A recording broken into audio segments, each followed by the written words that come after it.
Woman who has been married 11 times now looking for a serious relationship. Throughout her life, she has been proposed to 28 times. A woman who has been married 11 times to 9 different men says she has not given up on love. The 52-year-old said she was convinced that she would still find the one.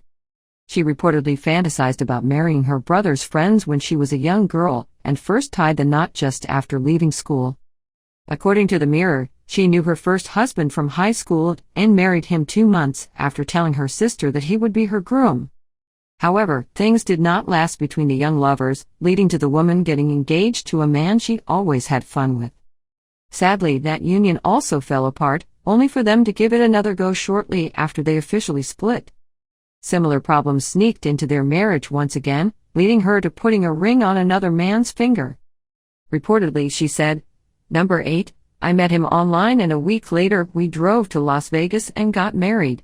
Number 9 was very charismatic, and just the kind of guy you should not be attracted to, but sometimes you are." Throughout her life, she has been proposed to 28 times. Despite such a large amount of heartbreak and more proposals than an investors' conference, she was far from being fed up. She said she spent her life trying to force these men to live up to an elusive soulmate she had in her head. "Now I don't need to look for that anymore," she said.